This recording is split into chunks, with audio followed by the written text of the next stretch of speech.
Welcome to another edition of YDT Dream Catchers Podcast, where we don't chase dreams. We catch them. Now, we have to acknowledge the little changes. I know you don't see B, you don't see K right now. They're my brothers. It is still the same. This is just an expansion of Dream Catchers Podcast, just an expansion of what we're doing. This is the Jason Smith Show. Dreamcatchers presents the Jason Smith Show. And who else would I have as a guest on Dreamcatchers Podcast? We're talking about catching dreams? Oh, yeah. Is that what we're talking about? Oh, yeah. We're talking about young inspiration? Is that what we're talking about right now? We are talking about my guy, Mr. Google himself, that's hilarious. Mr. MBraced. MBraced Culture. Talk to me. Himself. Oh, yeah. Braylen Stevens. Braylen, how are you today, man? I'm good, bro. Actually, bro, that really just did something to the spirit. I'm not going to It should. I feel good. How you doing? I'm doing absolutely amazing. Now, having you on here now, when I reached out to you, I DM'd you. Because right when I first started thinking about, expanding, and when I first started thinking about expanding to the Jason Smith Show, Dreamcatchers presents the Jason Smith Show, I'm like, okay, who would I want? I wanted to focus on people who personally inspires me. I don't want to just go to people who are known just to be known type deal. Like, if I don't find inspiration from you, why would I want you here with me? You get what I'm saying? So when I remember you were here because you were on The Truth, a couple, I don't know if that was last year. And when you and Brandon, my guy Brandon Ramp, shout out my guy Brandon, yeah. Man, that's my guy. So when I saw you guys on there and y'all were putting together this dinner for just young leaders, and I'm looking up, I'm like, okay, who are these guys? And I look up, I'm like, oh, this dude around my age? And he doing this? And then I didn't know nothing about the Google. So I started looking, I'm like, he already doing that? And then I'm like, okay, he invested, okay. Oh, all right. So this dude is doing everything already at a young age. Man, God is good, bro. How does it feel? First off, this is really off script, but how does it even feel to be so young in the position that you're in right now? You know, honestly, like, I don't really have the words directly to say like how I feel. I think, you know, every day that I get up, I look at it as a privilege and a blessing. You know what I mean? To do something new, to do something as a continuation, but I'm humbled and just grateful. I think that's the feeling, like gratitude. Every day I wake up, it's just like, man, tomorrow's not promised. Tomorrow's not promised. Tomorrow's not promised. And so like having that mindset consistently lets me know that, you know, we're on borrowed time. And so it's like, you know, when you think about the dreams that you have and the things that you want to accomplish in life, tomorrow's not promised. So what do you have to do in that day to get closer to that dream? That's kind of how I push myself. I dig it. I dig it. So typically when we doing the interviews, the first question, that's why I say this is off script, because the first question I like to ask is, first off, and answer this first, I like to break it up. I don't like asking two questions at once. Yeah. First off, what was or what is the dream? Man, it's funny because I actually was having this conversation, not directly like what is the dream, but I get asked all the time, like, what's the long-term goal, right? People ask me, oh, well, what are you working towards? And like, transparently, I'm the type of person, like, I don't share everything. You know what I mean? I just believe in kind of like writing things out and kind of manifesting it and praying on it and letting it, you know, marinate a little bit.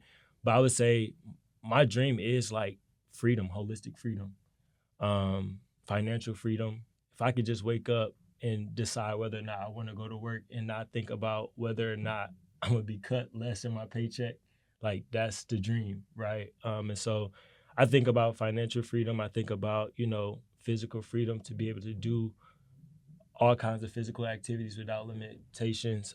So when I think about just holistically, like what the dream is freedom, bro, to be able to make a decision and not to have to think too much about that decision. I mean, granted, obviously easier said than done. Yeah. But I would say, yeah, holistic freedom is the dream.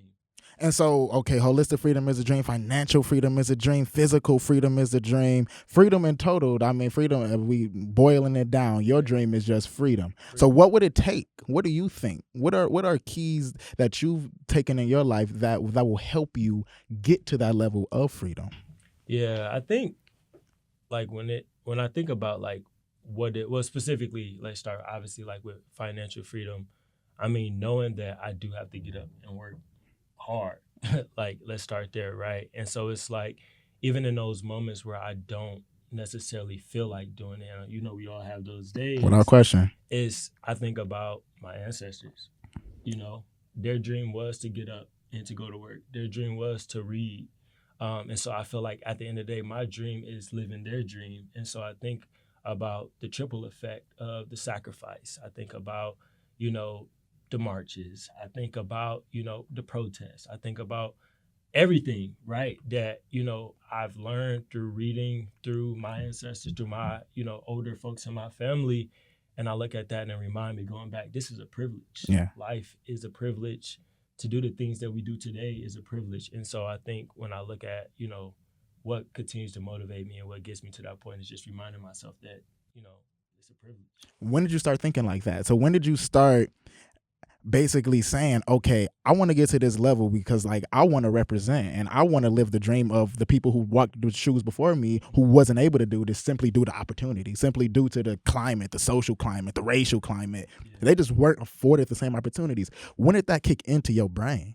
Honestly, I was always that kid that was always around older folks. Okay, so you got the old soul. Braylen got the old soul. Like, okay, yeah, I feel it. I would say like, I was always asking questions. Mm-hmm. Curiosity. Always curious. But like I said, it came from being the youngest in the room. Like half the time, as a kid, you don't know what your uncle, auntie, them talking about. Like you just have a smid idea, right? Trying to put things together. But I think like being the youngest in the room or just having aunties, uncles, my godparents, my mom, my dad, and even like to this day, I have friends that are typically older than me. And it's like, I'm learning from them every day. And so because they've lived a lot of things or, even for example, thinking about work, right? Mm-hmm. I wasn't working when I was a kid for real, but to hear my parents talk about, oh, you need to get up because you got to go get this check or, you got to do this to make this happen. You know what I mean? Kind of like gravitating towards the things that they work towards and hearing the process that, it took for them to do what they need to do. I would say that was kind of just like where it started to click very early on. Like what I would say is why that's so important is that's showing the importance of planting seeds. Like for example, you were able to do that because those older people who you were around, they were planting seeds. Sure. And as you just grew and grew and grew, it started to water. No matter what, if that's just education that started to water it, a conversation with people that you already knew that started to water it. So, and that's a big. I'm so big on planting. I was just having this conversation earlier today with a couple of friends. Yeah. I'm big on planting seeds, like because like something that I was watching some video. It's this dude named Bob Proctor. He's a professional speaker. He's an author. He's an old time dude, but I really appreciate him. One thing that he said was, it's harder to get to grown people who 40, 50, 60 years old because they already stuck in their ways. But when they're young, when you can get them young and they're still making up their mind, it's easy to plant those seeds, you know what I'm saying, and then watch that grow. So I think that was so important. I'm obviously just talking from an outside perspective because like I can relate though. I can relate because like I feel like one of the reasons why support systems are important and stuff like that. So I feel like one reason why people are like you are in this position is because of the seeds that were planted. If you could, because I like to backtrack, so we go get into your upbringing and stuff like that. But if you could, in just a couple words, 1 or 2 words, describe your childhood, what would you say? Man, it's some tough. Listen, I hit him with the questions. 2 max. 2 max. How was my childhood? Ooh, 2 max. I like to do that because I like to make it tough. No, you definitely put me on the spot for sure. For sure. My childhood was, let's say, very interesting. Very interesting. Very interesting. Elaborate. Very interesting because as a child, my parents were very intentional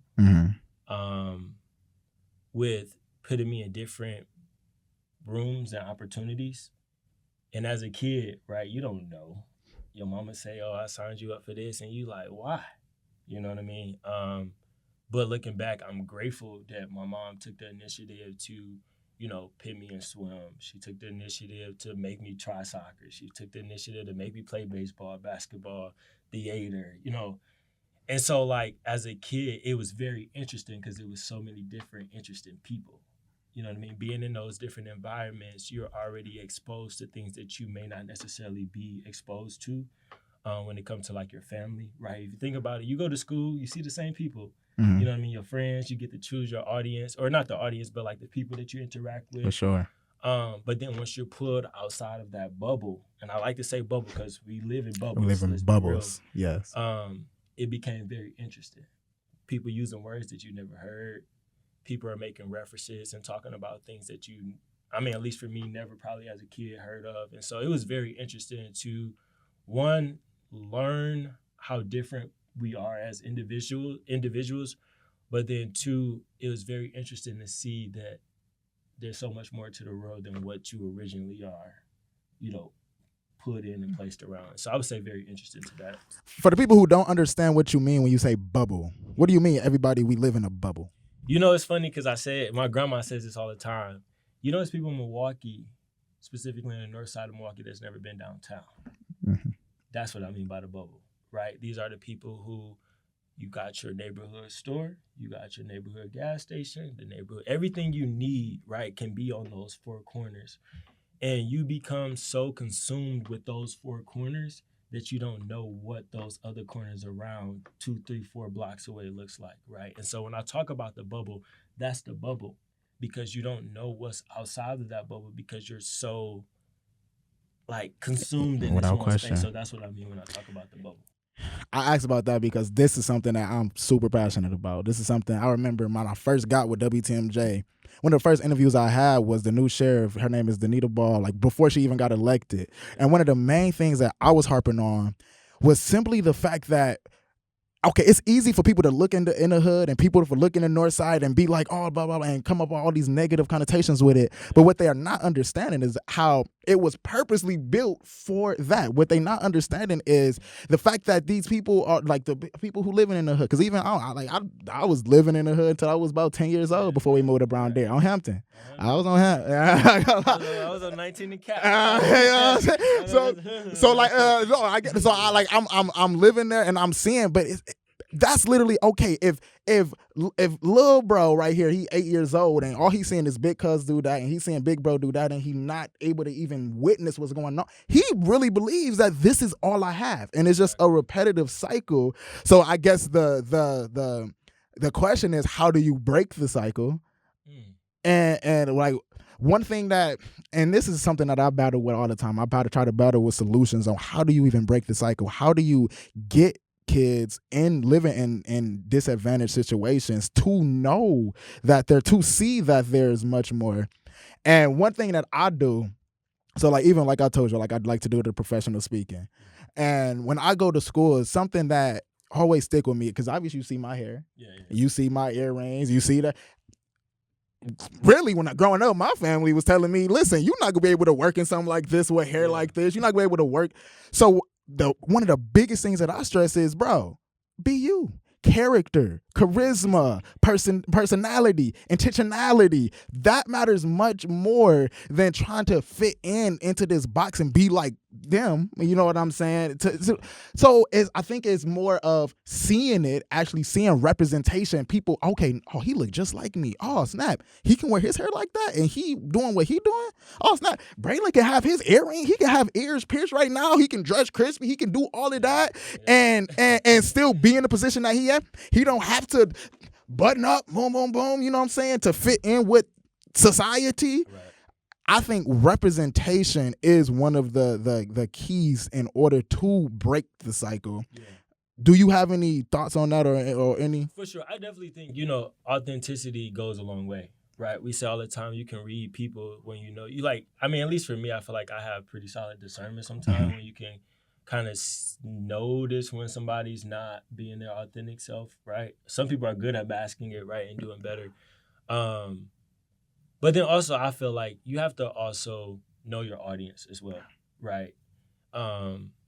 Because obviously, like, same to you, can wear, tattoos, earrings, like, right? Like, I mean, I think culturally, right, we have such a unique culture where fashion and things like we're known to be extra. Mm-hmm. Black is extra, but that's what makes Black unique, right? Exactly. I think we have such unique style, intellect, personality, and the list goes on and on about that. But you also have to know your audience. And I mean, we've all been in positions where we've seen something that was unfamiliar, right? And we look it up, up and down, right? Because like, what is this? And I think having that understanding that you have to know your audience, that's when you need to know sometime, okay, me showing up with a button shirt, that doesn't make me less than a Black man. Exactly. Authentically, I know, what I need to do. Me having my earrings, that doesn't change the fact that I'm a Black man. I'm an educated Black man, you know what I mean? But you have to know your audience. That's the same as running a business. You probably can't sell a $5 soda to somebody, that's used to paying $2. Right? And so it's like you have to meet people where they are, not necessarily where you expect them to be. And I think that translates into, how you show up in different spaces. I know that I probably wouldn't wear this in certain rooms. Doesn't mean that, I'm less than or less of, but I know my audience. And so I think that just translates to everything that you do. Knowing your audience is essential when it comes to like understanding how you need to show up in the world and in different spaces. Boom, boom, boom. Love it, love it, love it. Now, I want to talk about something that interested me, man. Sure. What was that? Google. How did you? Because, bro, when I think of Google, I'm like, okay, how do some? First off, how did this come about? How did you get into Google? First and foremost, God. Let's start there. Without question. I mean, it's one of those things where I pray a lot. Let's be real. I didn't know that Google, I mean, like obviously being a kid from Milwaukee, Google is Google. You just know to use Google. You just know the web. You don't even think about working for Google. People work here, That's right? what I'm saying. saying. And it's funny because actually I was in a meeting not too long ago with like some of my directors and things like that, and I'm very candid with them of like, I know I deserve to be here, but I didn't know that it was possible. And I say that with understanding the industry, right? Like growing up in Milwaukee specifically is big on like manufacturing, automobile, those kind of things. And so, right, you wouldn't expect like a Google or a Facebook or Meta now, right? Or yeah. X, et cetera, to be in these proximities. But that's why it's important to get outside of that bubble. And so I went to school in Chicago. I studied accounting. And digital marketing in undergrad. And then my first year at DePaul, which is where I went for undergrad in Chicago, I landed an internship with EY. And so it was an accounting firm, Big Four accounting firm. And wait, let's take a few steps back. So I remember exactly going into the career fair as a freshman, as an accounting major. Freshman in college? Yeah. Okay. And very transparently, like people know that, or I won't say no, but it's said that you're not going to get an internship your freshman year, specifically at like a Big Four or like at an accounting firm, et cetera. And I remember going into the career fair. It was in our union at DePaul. And I literally went around the whole room and was like, hey, I'm a freshman. I'm an accounting major. Here's my GPA. I'm looking for opportunity. Oh, response was, we're looking for juniors, typically higher, like table. I literally remember to this day walking out or getting ready to walk out the door.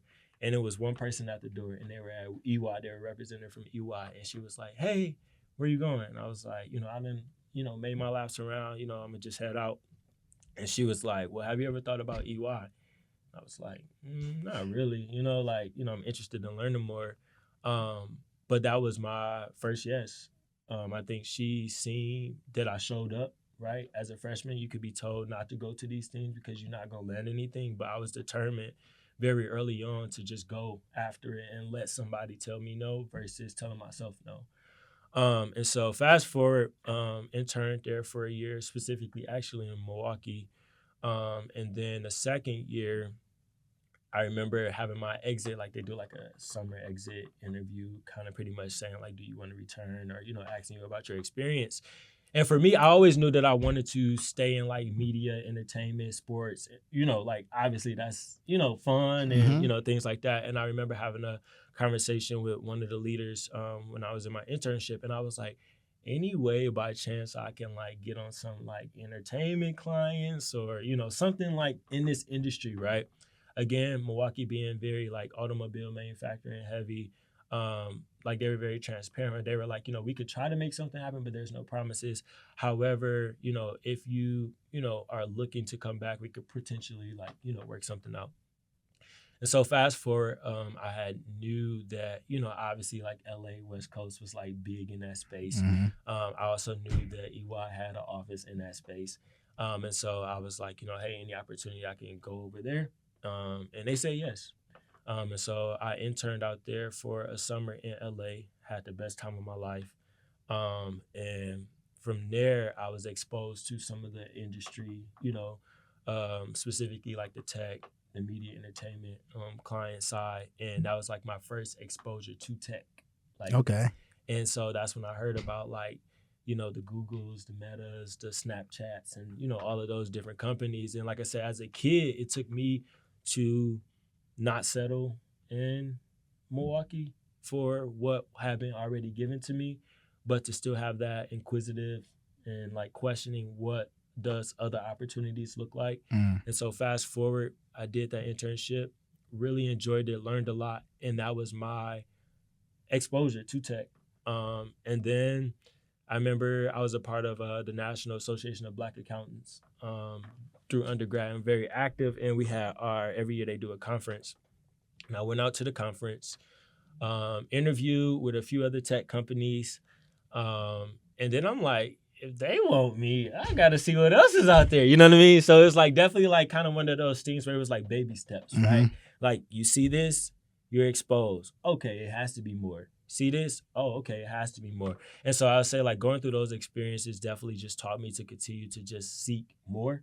And then fast forward, I remember I applied for an internship with them and forgot all about the internship and that I had applied. And then I remember I had a midnight class in the not the student center, in the business school. I was downtown. It's like 9 o'clock-ish. So that was like 7 o'clock on the West Coast time. And the recruiter had called me and she was like, hey, are you interested? Seeing your application, we've seen your resume, we're really interested. And it was up from there. Locked in. I interned with them. It was during COVID. And I remember I was working out of my dad's office here in Milwaukee during my internship experience. And for me, it was just one of those things where I seen how hard they went during my internship, right? Okay. Right at the time, that was like George Floyd and like all of those different things going on, and just how in tune they were with what was happening. And even as an intern, right? Like they were checking in on me, like, hey, you need anything? I remember literally being in a meeting and there was a march right outside on Brady Street happening. And my director at that time was like, yo, everything all right over there? I'm like, nah, not really. You know what I mean? It was a lot of, during that time, it was a lot of stuff going on. And so I say that to say that like that experience or my internship experience with them really showed me, or I guess like that was when I was learning, how do you pick a job? And that's something really underrated that people don't talk about, but keep going. Yeah, because like to your point, right? Oh, it's Google, right? But like a lot of things you see and hear, and then once you get in, it's not what you expected. Exactly. But I can gladly and proudly say that, my time at Google has been amazing. The people there are phenomenal. And it's overall just been a really great experience. I don't know if that answers your question. No, it did. But perfectly. I would definitely say that like that kind of journey is what led me to Google. So it wasn't just like a, seen it, went after it, boom. It was more so like trying different things and going after different things myself. Because basically what you're explaining is something called compound interest. Something that it's a book called Atomic Habits, and it talk about what you just said, baby steps. It's about getting better 1% every day. Everybody is focused on making these big overhaul changes. That's never gonna happen because yes, you can make the change, but then 3 days later, you back to the same routine. Yeah. It's about taking baby steps, getting better 1% every day. Then people be like, oh, but how can I 1% better every day? That's so slow. They're not accounting compound interest. Yeah. They're not accounting the fact that, okay, I'm getting 1% better right this day. Oh, it's not, but I learned from this. So now I have this knowledge, boom, and keep adding, and doors open. Synchronization happen, miracles happen. Yeah. So first off, what do you do at Google? Yeah.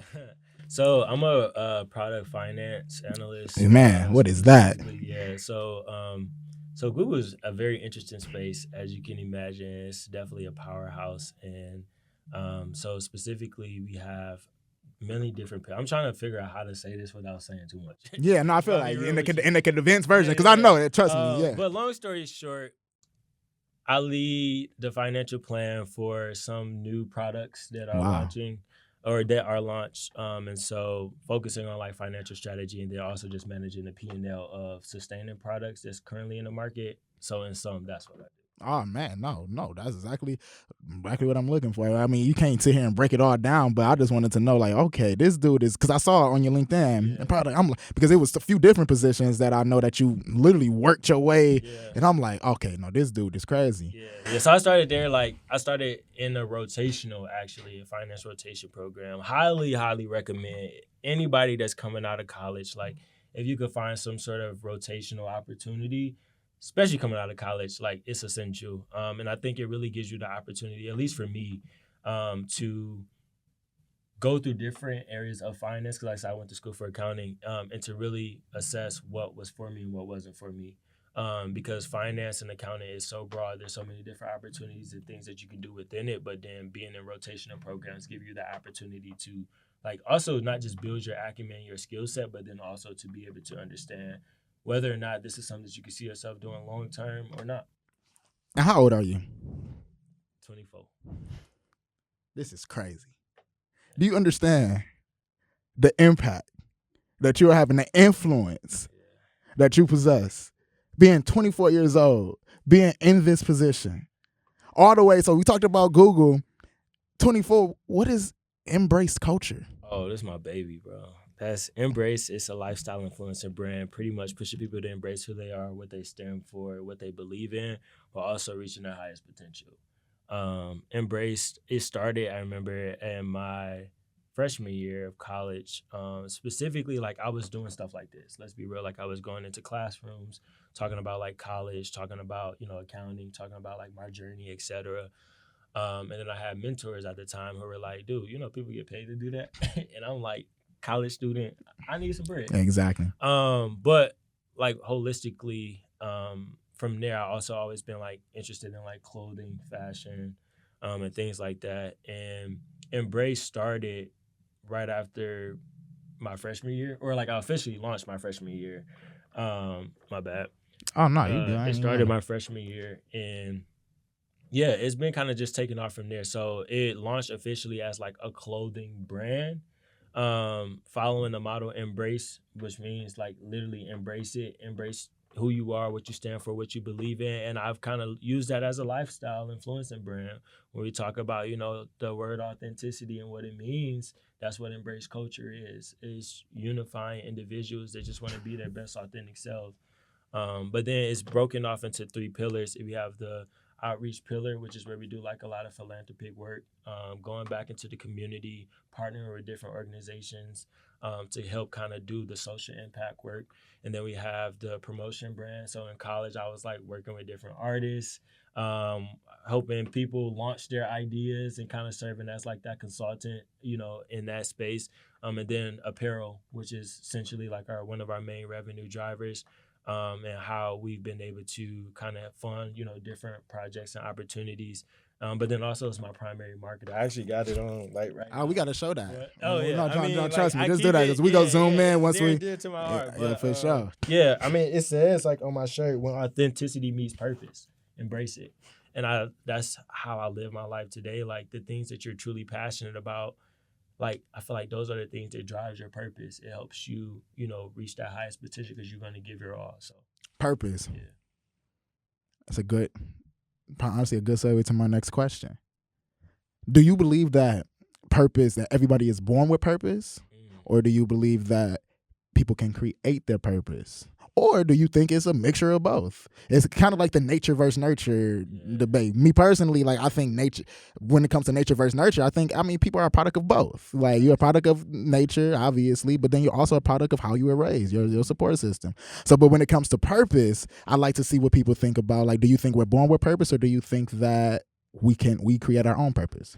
That's real. I mean, I don't think I have the answer to that, but I would definitely say that I truly believe that what God has for you, no man can touch. And I run with that. You know, can I say that my purpose in life is clear? No. Exactly. I'm going to be very real. I don't think that it's very clear to me right now. However, I would say that the different building blocks of life has shown me that every day that you wake up is purposeful, you know, and to move with intentionality on a daily basis. What I thought I wanted as a kid, I don't want now, right? Or what I thought was my purpose at 16, 17, or even in college is different now. But I would say that my purpose is tied to going back for sure. Like what we talked about earlier, the importance of going back. You know, I have conversations with my little cousins, and we just talk about like life. You know, nobody has the right answer for real, right? I think we're all trying our best, or at least trying to do our best. And it's just a matter of showing up, and that's what's purposeful. The fact that you show up, that's the purpose right there. I feel it. Here today, that's a purpose. And so I think purpose looks different for everyone. But I believe that at the end of the day, God controls it all. And like I said, what he has for me is for me. And I truly believe that.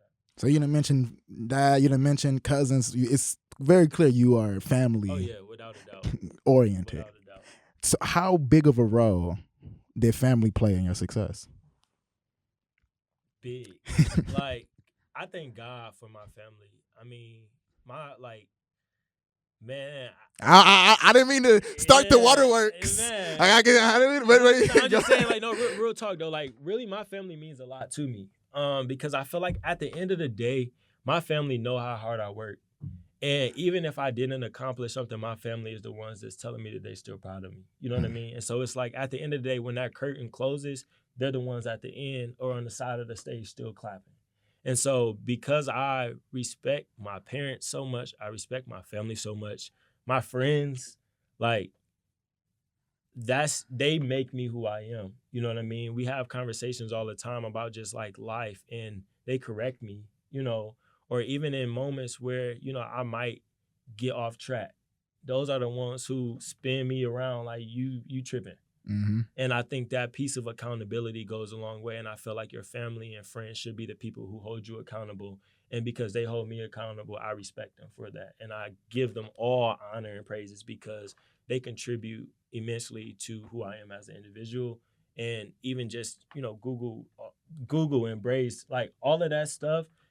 If that stuff was to be gone tomorrow, I know at the end of the day, my family going to be still there clapping. And that's why I respect them so much, because I know that they are the ones who are going to be there without a doubt. Support system. I think that support system is so important, obviously, because nobody can do it alone. Right. And I think that a lot of kids and a lot of people who lack a strong support system, they feel so discouraged. And when I say family, though, I'm not even talking about just blood. Oh, yeah. Right? A lot, yeah, right. Explain, yeah. And I think, right, we get that, we think that family just has to be the people who you know, but that's not, like, family is the ones that you treat like family. Exactly. And that's just what it is, right? Who I can give the shirt off my back, or I know that's my family.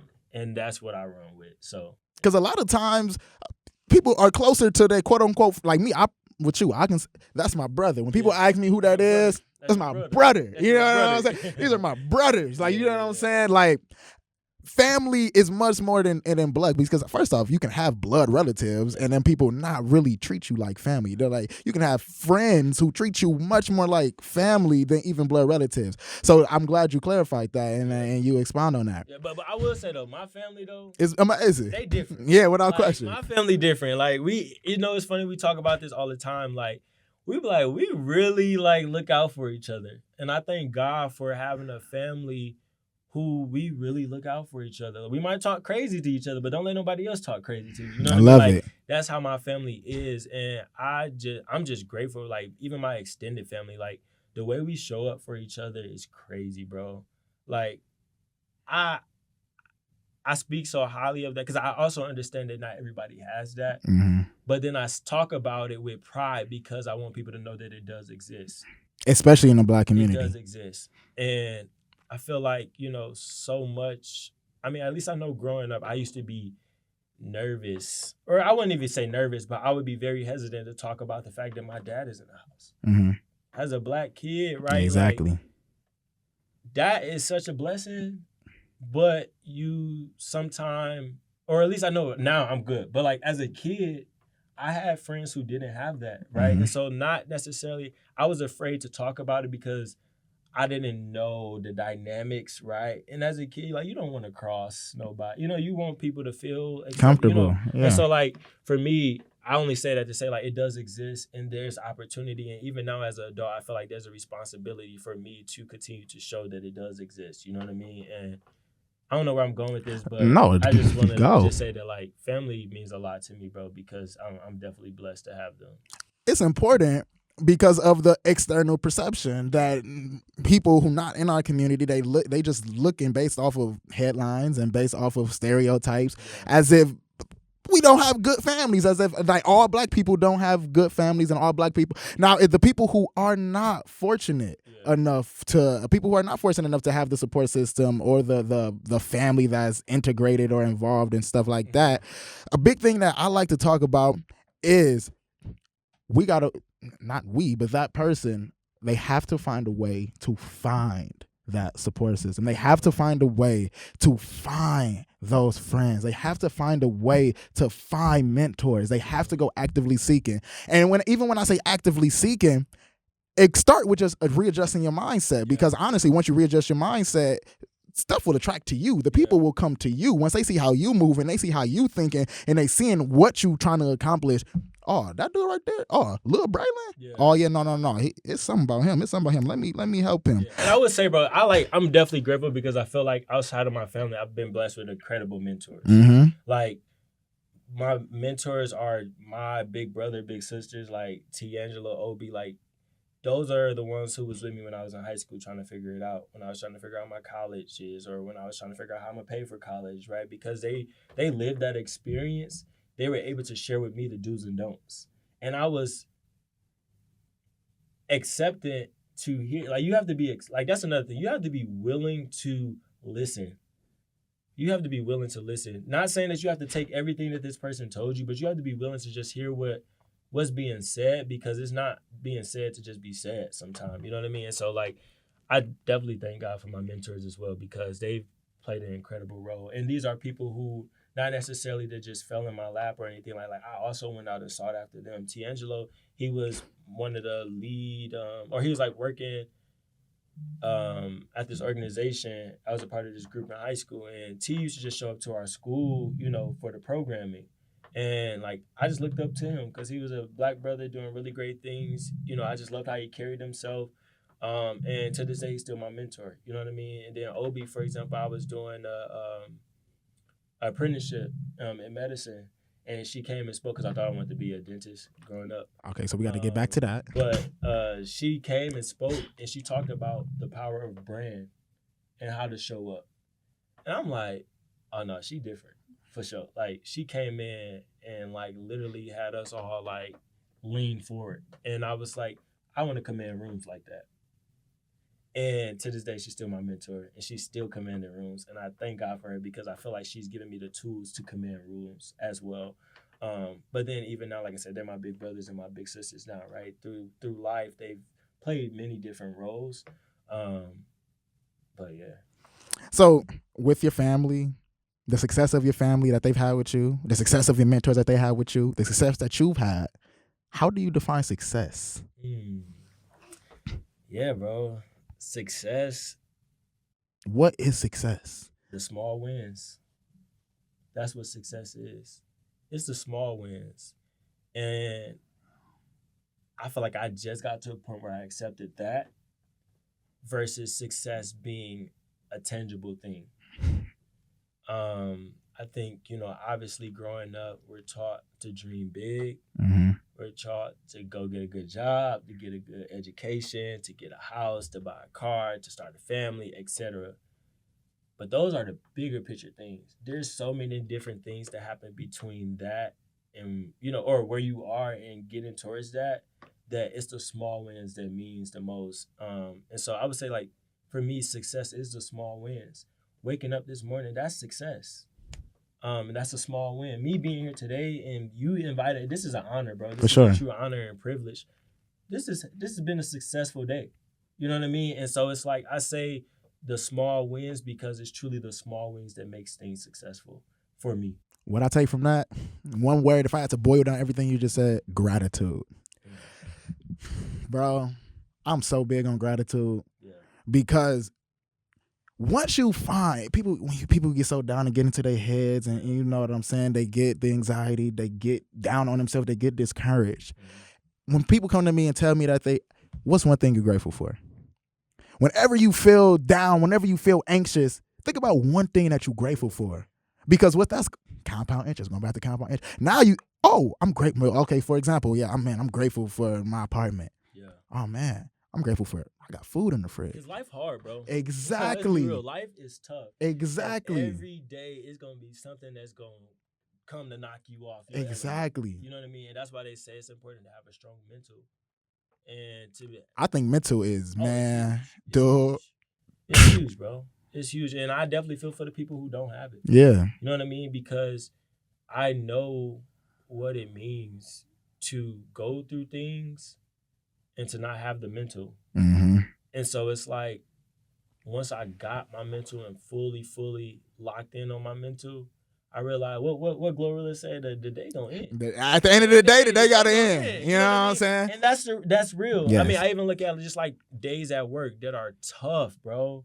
Like some days are really tough for me. And the fact that I know at the end of the day, people are gonna go back to them families. People are going to, the meeting gonna end. You just gotta get through it. You got to get through it. And so I look at it as like those small little opportunities to count the small wins as success because it's a privilege. It's an honor. Talking about mental. What are how do you practice self-care? What explain, elaborate. Yeah. I mean, honestly, bro, self-care, oh, Lord.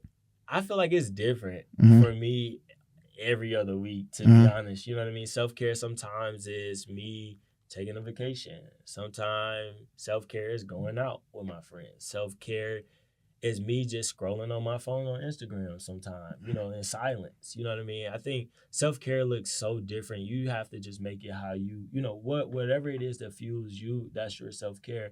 I feel like, over the last few years, it's become such a practice, right? And I feel like people have very specific thoughts of what self-care looks like, but it's really hard. What it is that relaxes your mind.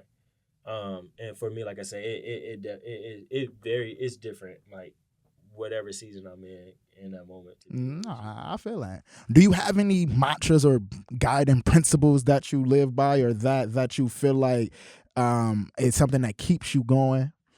Yeah, for sure. I kind of said this earlier. One of my main mantras is tomorrow's not promised. And live in the moment. Live in the moment. Yeah. I would say I struggle sometimes with living in the moment. It's hard, especially when you're young and you trying to climb up. Man, it's tough. Always thinking about the next. But I would say definitely tomorrow's not promised is one of my main principles that I use. And then when I wake up in the morning, I honestly, bro, I recently, really got into a practice of starting my day with gospel music. Getting your mind off, bro, starting that day off right. Like, it has really changed my life. Like, I mean that wholeheartely. It's really changed. Like, even now, like, because I use, I don't want to say Alexa, but the little thing, you just tell them to play that, play that. That in the morning, and that's my alarm, and it wakes me up with gospel music. And first thing, I try to get up and I'm like, thank thank God, thank you God. You know what I mean? And so like I do that, get the gospel music going. I try not to touch my phone the first 15 minutes that I get up. And I've learned to do this because somebody actually gave me this tool. When you open up your phone and you look at notifications, missed calls, missed texts, missed emails, you already The feel like dopamine, you behind. the dopamine in your head. Behind. Yep. And so like self-care for me is starting I like slow mornings. Mm-hmm. I like real slow mornings I can get up, listen to some music, take a good shower, make some breakfast for myself, go to the gym if I have time, like early in the morning. I used to not be a morning gym person. Mm-hmm. But like starting my day for me, that's self-care. Like because I know the rest of my day is gonna be work, taking care of different things, checking in on family, putting other people first. And so I've tried to get in a routine of at least the first hour or two of my day. That's me time. That's me time. So, like you just said, that you had to grow and evolve and mature in order to realize that. What is a piece of advice that you would give your younger self? Braylen, right now, 24 years old, doing what he do, Google, MBraced. What's a piece of advice that you would give your younger self? Yeah, I would definitely say to the younger me, be yourself, and it's gonna be all right. Is that something you struggle with as a kid? I wouldn't say I struggle with it, but I would definitely say, like I said, growing up as a kid, I didn't play basketball like that when I was yeah. It's really like, right, we talk about like kind of like the stereotypes of, just black men and Mm-hmm. things like that. Like I was never the big sports kid. I could play sports. Yeah. But like I enjoy acting and Mm-hmm. theater and stuff growing up, right? And so I feel like right as a kid, every kid wants to be accepted and wants to fit in. Like, you know what I mean? And so it was I would say like right around like middle school, once I really, really started to take acting serious, that's when I realized that, yeah, this is me. This is what I like to do. Everything else gonna fall in line. So movies coming up in the movies manifested for me, brother. Because I mean, I'm just hearing the acting, I'm hearing the arts. I don't see why not. You know what I'm saying? No, for sure. And, it's funny because I think you asked what was like one of my dreams or something, and it's funny to this day. I still say one of my dreams is to star in a movie with Will Smith. Boom, hands down. Boom. Like that's been a dream of mine forever. Like Will is. I watched him on Fresh Prince. Mm-hmm. I watched him in all the movies. Mm-hmm. Like that man is a good. So that's actor. Your favorite actor? Oh yeah, hands down. He's definitely my favorite actor. But I think outside of Will just being Will, just before the slap and all that stuff, right? Like the man is good at what he does. Amazing. And I personally aspire to be good at what I do. I don't really have people that I idolize or want to be like. I just want to be like people who show up as them authentic selves and they're good at what they do. That's the thing that I like look after in people. Like I said, with Obi, my mentor, it wasn't, oh, she came in clean, da-da-da-da. It was, no, how she did in that room, that's what I aspired to do. You know what I mean? And so I think, when I look back at, what would I tell myself is to be you, to be your authentic self and to trust your gut. Your talent is what separates you from the rest of the world. And I truly believe that to this day, me doing a lot of the things that I did as a kid has separated me from a lot of, things around me. You know what I mean? So. Boom. I mean, so obviously Will Smith. Who are some of your favorite actors, actresses or is Will Smith? That's the one. I would say he's like there's a lot of great actors, right? I mean, we're not even talking about just actors that we see on movie screens. Like, I have friends who are dope actors. Like they're hands down, like they definitely should be stars. Like in their own right? Yeah. Not everybody has a desire to be, big screen, etc. But like I have friends I consider them the GOATs in acting. That's dope. Sure. That's dope. For sure. Now it's time to move on to a little segment that I like to call This or That. Let's get it. We're going to hit you with a few this or that questions. Now, listen, all I'm going to do is tell you the options. Okay, bet. You pick and you elaborate why you picked that choice, why you chose that choice. First one, unlimited time or unlimited money?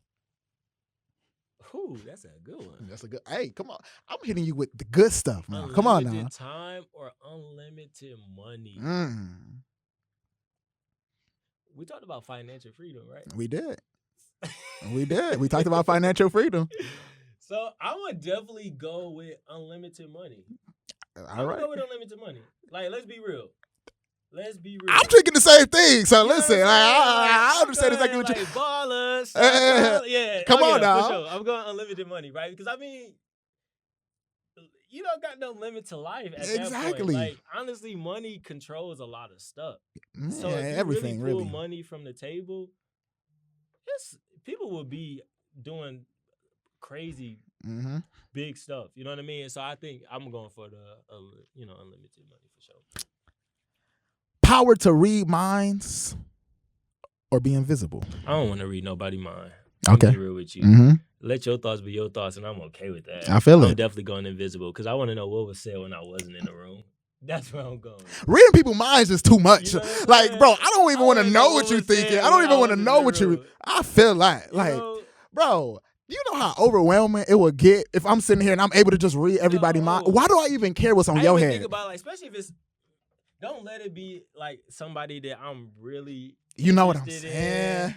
And I know that they is so not. You know what I'm saying? You with this girl, man? You with this girl? You know she fine. Like you thinking y'all good. She like. In her head, I'm never seeing this dude again in my life. This the last day. Really mess you up, bro. Like, man. Mess you up. So I'm going invisible for sure. Change the past or see the future. Change the past or see the future.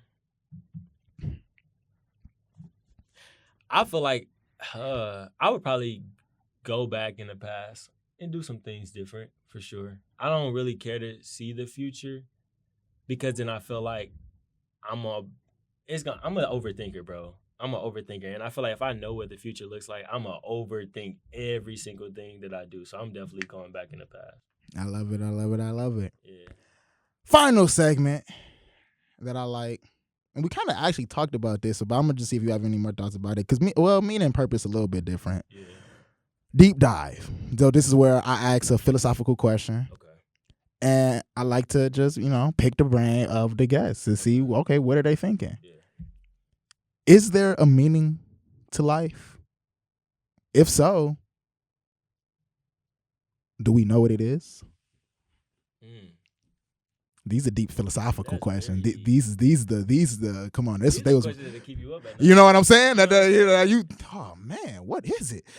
This the Aristotle, all that stuff. Question is what is it? Can you repeat it one more time? Is there a meaning to life? Absolutely. What is it? I don't know. You feel me? I mean, what's the meaning to life? I don't know. It's just living, bro. Like, life is so unexpected. Like, I just look at, like, the fact that things could change in a blink of an eye. You know what I mean? And so it's like, knowing that, and this is, like I said, things that keep me up at night. Like, I'm an overthinker for sure. Like, I kid you not. I think about what happens if this happened tomorrow. Mm-hmm. What am I going to do? What happens if this happened in the moment? What am I going to do? You know what I mean? And so, is there a meaning to life? Bro, I have no clue, bro. That's I love it. It's really tough. I'm gonna have to marinate on that. I'm gonna have to come back and marinate on that one. So that mean you coming back and we go chop it up. We could definitely chop it up. We could talk about then versus now. Without question. Give you something to think about. Yeah. That's all I'm about. Yeah. I'm about exactly, literally. One, bro, I'm a I don't think I've never been asked that. It's a deep one. I've never been asked that. And you didn't tell me about that one. No, I ain't tell you about that. No. I like to hit it. I like to hit him because I want you to go. I want you to be thinking because stuff like that, especially as a kid, I would think about stuff like that because first off, I grew up in church. I grew up preaching. My family owned the church. Oh wow. You get what I'm saying? So it's I grew up super duper religious, and so I always just pondered. Is there, because the way I look at life is so beautiful and it's so amazing. I mean, I know this not. We flipping it. Hey, I told you I asked questions. No, I love it. I do think that there's a meaning to life, but I do believe that it has to be up to the person to really dictate what that meaning is.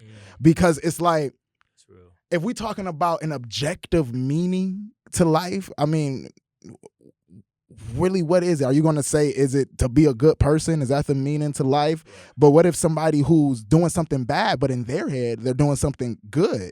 So, you know what how do we even decipher what is a good person or not? I mean, we know objectively based off of what we've been taught, like, okay, a good person does this, a bad person does this.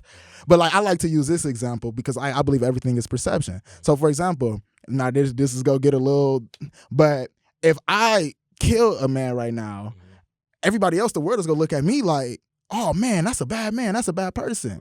But in my head, this dude done harmed my family. This dude done did something that my killing him is really a reaction to how he made me feel based off of what he did. Yeah. So in my head, I'm justified. But to the rest of the world, no, you're a bad man because you kill. I mean, that's one of the 10 commandments, thou shalt not kill. So the person thinks that he's actually good for what he's doing, what he do, but everybody else is looking at him like he's bad.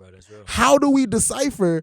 So that's why it's truly up to, what I believe is truly up to the person to dictate what their meaning of life is.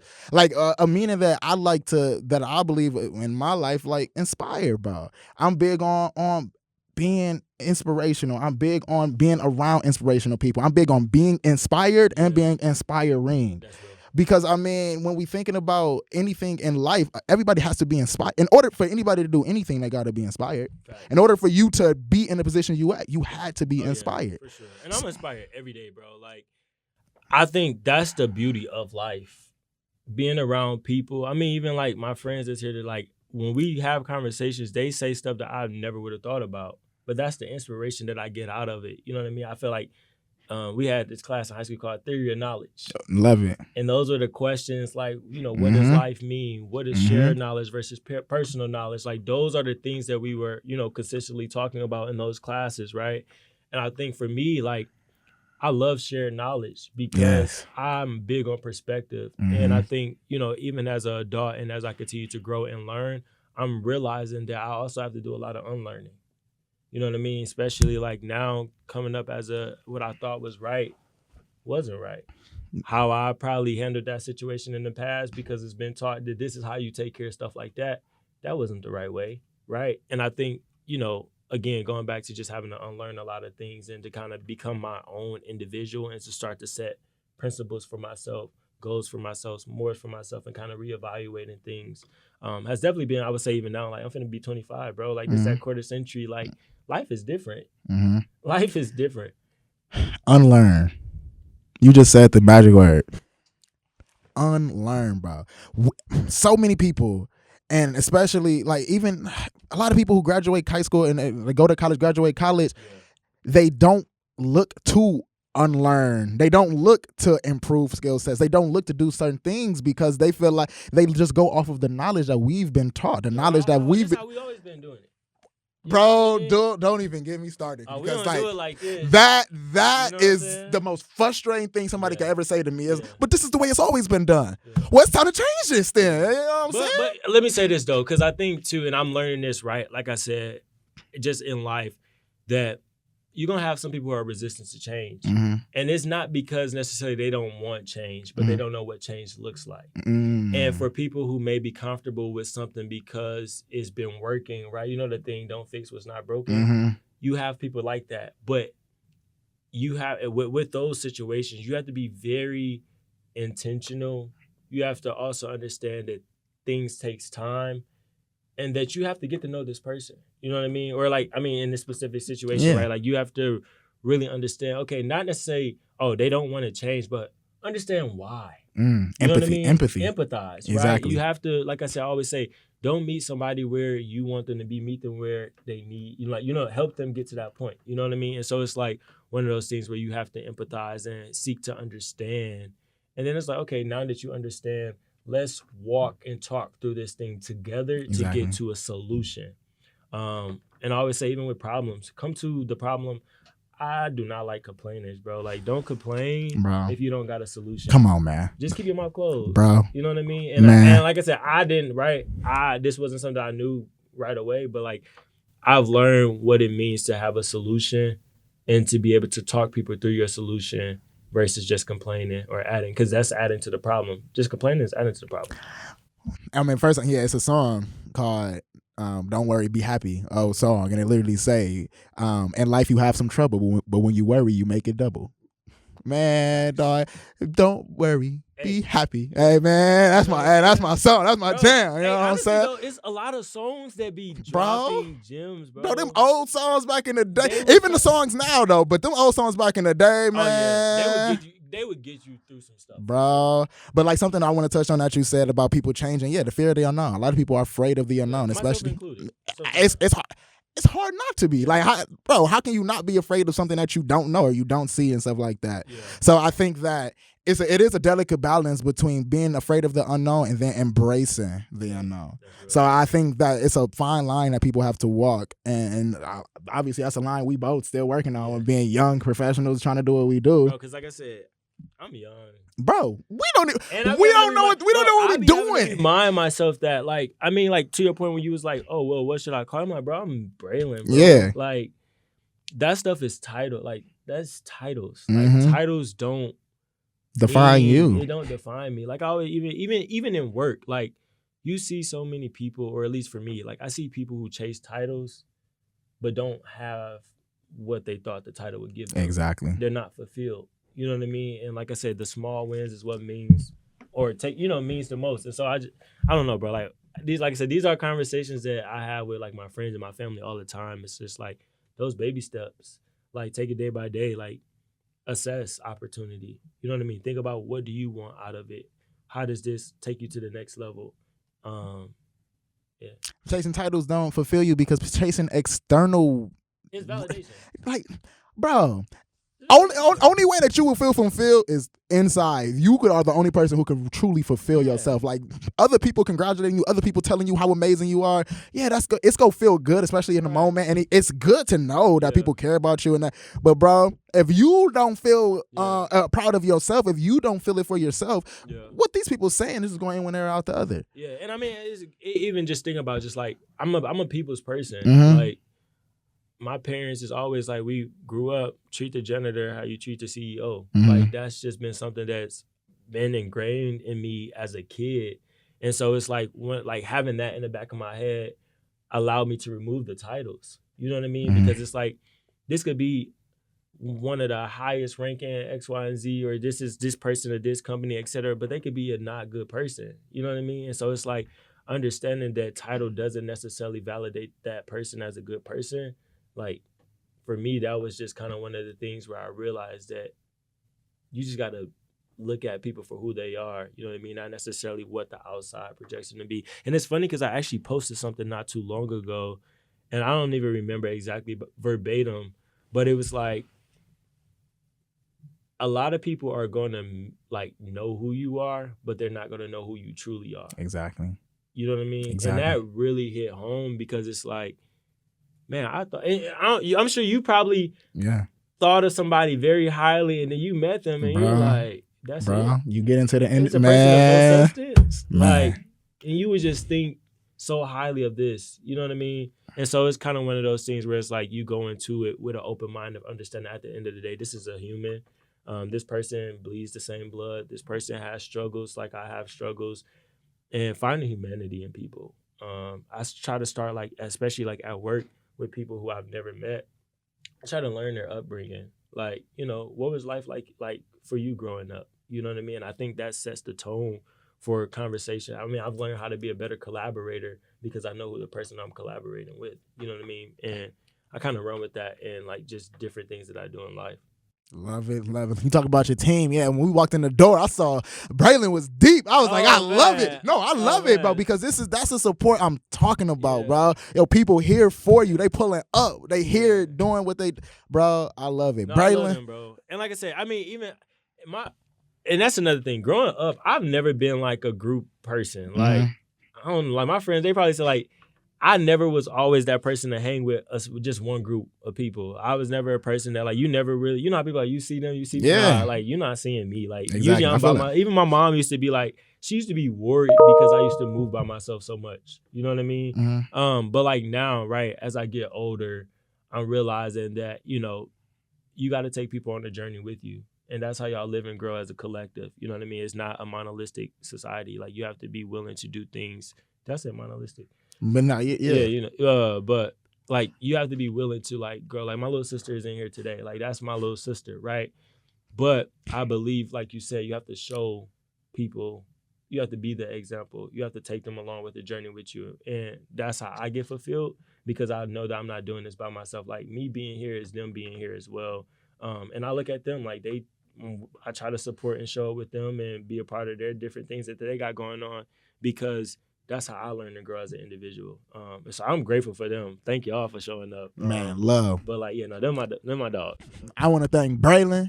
I want to thank his family. I'm not even going to say friends, because it's family. Oh, no, there's family. You know what I'm saying? I'm going to thank your family. I want to thank Braylen Stevens for coming out, Mr. MBraced himself, for coming out here to GKB Studios, sitting down on Dreamcatchers Presents the Jason Smith Show. Yes. You just got done watching. Oh, yeah. Another episode of YDT Dreamcatchers Podcast, where we don't chase dreams, nah. We catch them. We catch them.